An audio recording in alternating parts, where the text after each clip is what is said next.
امیر معاویہ کو رضی اللہ تعالیٰ عنہ کیوں کہتے ہیں؟ حالانکہ انہوں نے امام حسن کے جنازے پر تیر چلوائے. نبی علیہ السلام نے فرمایا جس نے میرے اہل بیت کو دکھ پہنچایا اس نے مجھے دکھ پہنچایا. یہ امام حسن کے جنازے میں تیر چلانے والی بات بالکل ثابت نہیں ہے. اسی طریقے سے یہ کہنا کہ حضرت عائشہ کو انہوں نے قتل کروایا تھا نعوذ باللہ گڑھے میں پھینک کے، یہ بھی غلط ہے. شیعہ میں سے کافی لوگوں کا کہنا ہے کہ حضرت امام حسن علیہ السلام کے جنازے پر تیر چلائے گئے. جی چلائے گئے تھے، اس سے بڑی باتیں ہوئی ہیں، تو اس میں سے نکالنا کیا آپ نے؟ نکالنا وہ بنو امیہ دشمن تھے، ظاہر ہے. امیر معاویہ کو رضی اللہ تعالیٰ عنہ کیوں کہتے ہیں؟ حالانکہ انہوں نے امام حسن کے جنازے پر تیر چلوائے. نبی علیہ السلام نے فرمایا جس نے میرے اہل بیت کو دکھ پہنچایا اس نے مجھے دکھ پہنچایا. یہ امام حسن کے جنازے میں تیر چلانے والی بات بالکل ثابت نہیں ہے.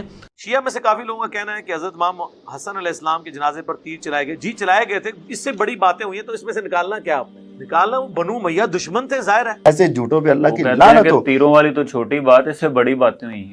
پوری کتب احادیث، پوری تاریخ کے اندر کسی ایک صحیح سند سے بھی یہ بات ثابت نہیں ہے کہ بنو امیہ نے حضرت حسن رضی اللہ عنہ کی میت کے اوپر، ان کے جسم مبارک پر، ان کے جنازے پر تیر برسائے ہوں. پوری تاریخ میں کسی ایک صحیح سند سے بھی یہ ثابت نہیں. بلکہ میں تو آپ کو یہ کہوں گا پوری تاریخ میں کسی ایک صحیح سند سے اتنا بھی ثابت نہیں کسی نے بھی تیر برسائے ہوں. بنو امیہ تو دور کی بات ہے، کسی نے بھی تیر برسائے ہوں. ویسے بھی ایک اور بات بھی ذہن میں آتی ہے کہ اگر یہ اس طرح ہوتا تو دیگر صحابہ کرام کہاں تھے؟ آپ پھر اس وقت دیگر صحابہ کہاں تھے کہ ان میں سے کون کون زخمی ہوا، کس کس کو تیر لگا؟ آخر کسی کو تو پھر تیر پھینکے جا رہے ہیں. کیا وہ سارے جنازہ چھوڑ کے بھاگ گئے تھے؟ کس مقام پہ یہ تیر چلے تھے؟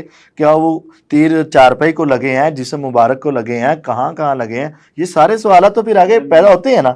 مرزا صاحب کو ہم چیلنج دیتے ہیں کہ اپنی موت تک، بلکہ موت کے بعد بھی آپ کے حواری کسی ایک صحیح سند سے یہ ثابت کر دیں کہ بنو امیہ نے حضرت حسن رضی اللہ عنہ کی جسم مبارک پہ جنازے کے اوپر تیر چلائے ہوں. دکھائیں.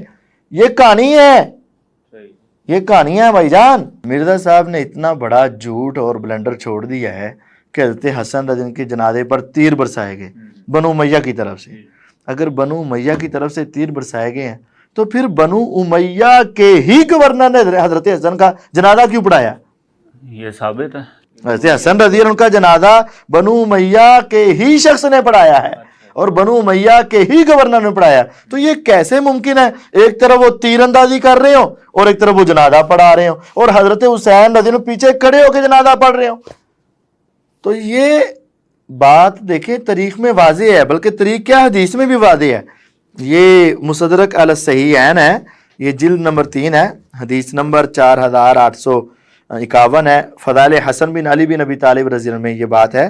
اس کے اندر صحیح سند سے ہے کہ توفی ابو محمد الحسن بن علی بن ابی طالب رضی اللہ عنہ فی ربیع الاول سنۃ 49 وصلی علی سعید بن العاص.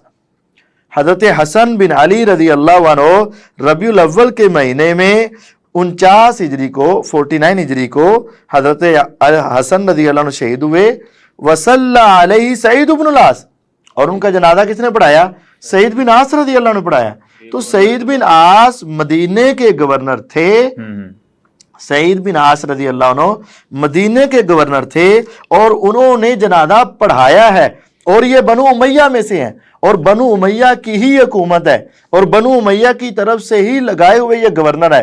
تو یہ کیسے عقل میں آ سکتا ہے ایک طرف بنو امیہ تیر برسا رہے ہو اور ایک طرف حضرت سعید بن عاص جو بنو امیہ کے ہیں وہ جنازہ پڑھا رہے ہو؟ اور یہ بات ذرا توجہ کریں، اس وقت اہل بیت زندہ نہیں تھے؟ اس وقت کیا حضرت حسن کے ساتھی زندہ نہیں تھے؟ کیا اور سینکڑوں صحابہ و تابعین زندہ نہیں تھے؟ لیکن اس وقت بھی انہوں نے بنو امیہ کے پیچھے کھڑے ہو کے حضرت حسن کا جنازہ پڑھا اور بنو امیہ نے پڑھایا. یہ اس بات کی دلیل ہے حضرت حسین بنو امیہ کا احترام کرتے تھے اور حضرت حسین جو ہیں بنو امیہ کو اس لائق سمجھتے تھے کہ وہ ہمارے بھائی کا جنازہ پڑھا دیں.